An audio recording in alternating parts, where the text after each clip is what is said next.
Good morning, boys and girls. I'll be reading in chapter 4 of Shiloh. Marty, Dad says when we're around the bend, sometimes you haven't got the sense to shut up. You can't go telling a man what to call his dog, but I'm mad too. Better than calling him Git or Scram. Judd Travers has the right to name his dog anything he likes or nothing at all. And you've got to get it through your head that it's his dog, not yours, and put your mind to other things. The Jeep bounces along for a good long mile before I speak again. I can't, Dad, I said finally. And this time his voice is gentle. Well, son, you've got to try. I eat my peanut butter and soda cracker sandwiches with Dad at noon, plus the zucchini bread Mrs. Ellison had left in her mailbox for him. And after all the Sears catalogs and mail is delivered, we head back to Sistersville's post office. I get my Coca-Cola at the gas station while Dad finishes up, and we start home. I forget all about looking for cans and bottles. The can I'm holding is the only one I've got. Judd Travers goes hunting nearly every weekend, don't he? I asked Dad. I suppose he does. You can shoot at just about anything that moves. Of course not. You can only shoot at what's in season. I'm thinking how, about a year ago, I was fooling around on the ridge and come across a dead dog, a dead beagle, with a hole in its head. Never said anything because what was there to say? Somebody out hunting got a dog by mistake, I figured. It happens, but the more I think about it now, I wonder if it wasn't Judd Travers shooting a dog on purpose, shooting one of his own dogs that didn't please him.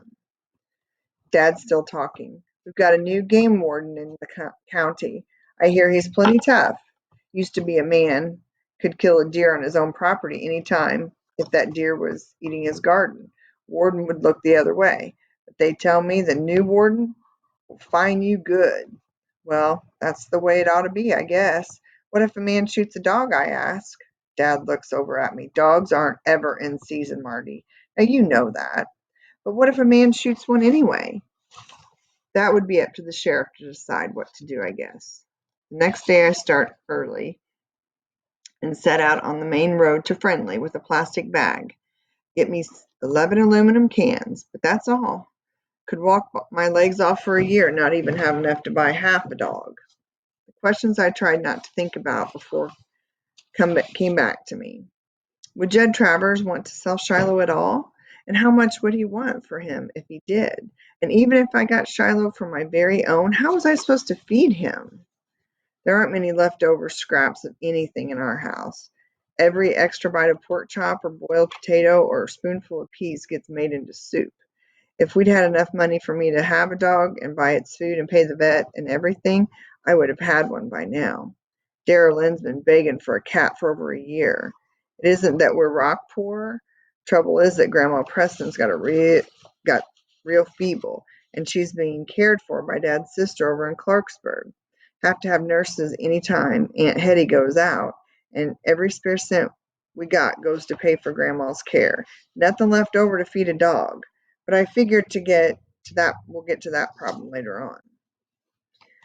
I wonder if maybe in time, if I never see Shiloh again, I'll forget about him, but then I'm lying on the couch that night after everyone else has gone to bed, and I hear this far off sound again, like a dog crying. Not barking, not howling, not whining even. Crying. And I get this awful ache in my chest. I wonder if it is a dog, if it's Shiloh. I know you want a dog, Marty, Ma says to me on Thursday. She's sitting at the kitchen table with cardboard boxes all around her, folding a stack of letters and putting them in envelopes. Ma gets work to do here at home anytime she can. I wish we had the money so every one of you kids could have a pet, but with Grandma seeming to need more care, we just don't, and that's that. I nod. Ma knows me better than I know myself sometimes, but she don't have this straight. I don't want just any dog. I want Shiloh because he needs me bad. It's Friday morning when I hear the sound. Dad's off on his mail route. Dara Lynn and Becky's watching cartoons on TV. Ma's out on the back porch washing clothes in the old washing machine that doesn't work. Only the wringer part works if you turn it by hand. I'm sitting at the table eating a piece of bread spread with lard and jam when I hear the noise. I know it's Shiloh, only the softest kind of noise and right close. I fold up the bread, jelly to the inside, stuck it in my pocket, and go out the front door. Shiloh's under the sycamore, head in his paws, just like the day he followed me home in the rain. As soon as I see him, I know two things. Judd Travers has taken his dogs out hunting, like he said, and Shiloh ran away from the pack. And I'm not going to take him back. Not now, not ever. I don't have time to think how I had promised Judd if I ever saw Shiloh loose again, I'd bring him back. Don't even think what I'm going to tell Dad.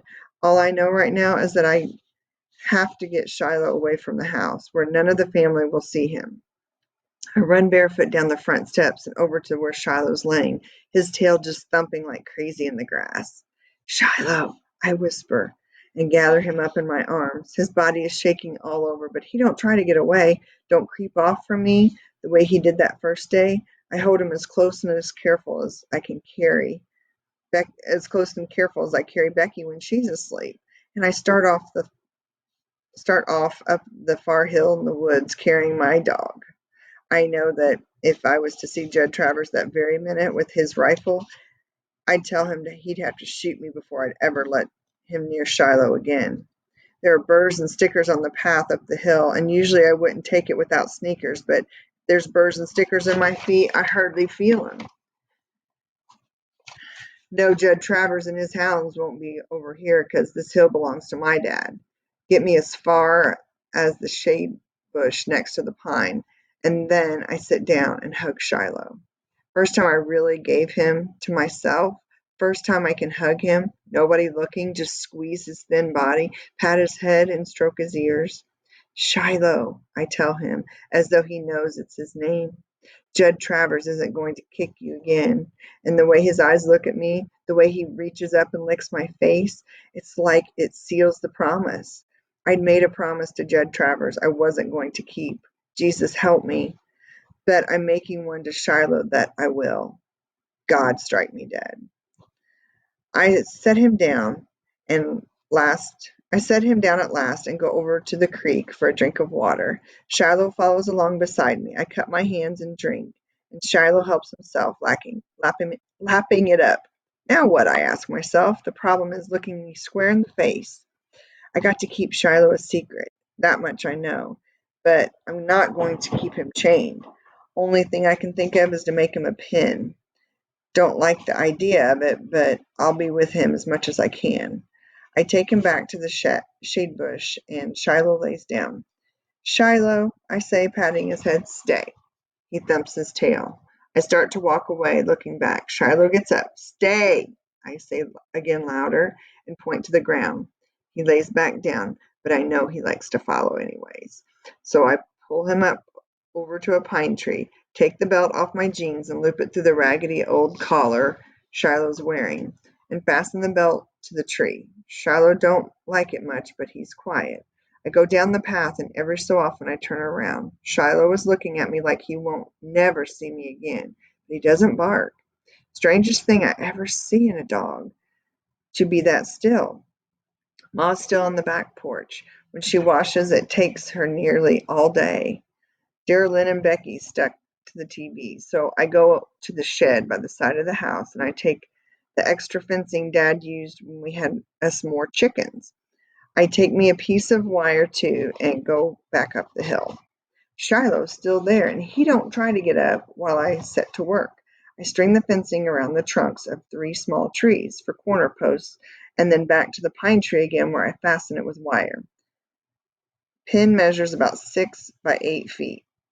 I go back down to the shed again, and this time I get the rotten planks Dad took out of the back steps whenever he put the new ones in. Pick me up an old pie tin too. I take the planks up to Shiloh's pen and make him a lean-to at one end to protect him from rain. Fill the pie tin with water so he'll have something to drink. Last of all, I take the lard bread from my pocket and feed it to Shiloh in little pieces, letting him lick my fingers after every bite. I wrap my arms around him, pat him, run my hands over his ears, and even kiss his nose. I tell him about 1,000,000 times I love him as much as I can love my ma. The worry part is whether or not he'll stay quiet. I'm hoping he will, because he was a silent dog to begin with. By all the way But all the way back down the hill to the house, I put my finger to my lips and turn back. Shh, I say. Shiloh, he don't make a sound. Like he had the bark beat out of him when he was a pup, and it just never came back. I'm tense as a cricket that night, tense when Dad drives up in his Jeep, afraid the dog will bark. Tense when Daryl, Lynn, and Becky are out in the yard playing after dinner, squealing and yelling, afraid that Shiloh will want to get in on the fun and maybe dig a hole under the fence. He never comes. I manage to take a piece of potato and some cornbread up to him before it gets dark. I sit down in the pen with him, and he crawls all over me, licking my face. If he had been a cat, he would have purred. He was that glad to see me. Tell him I'm coming back tomorrow with some kind of leash for him. Tell him we're going to run all over the hill, him and me every day. Tell him he's my dog now, and I'm never going to let anybody hurt him ever again.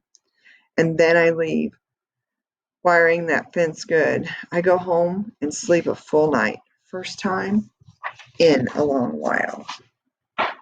That's the end of chapter 4.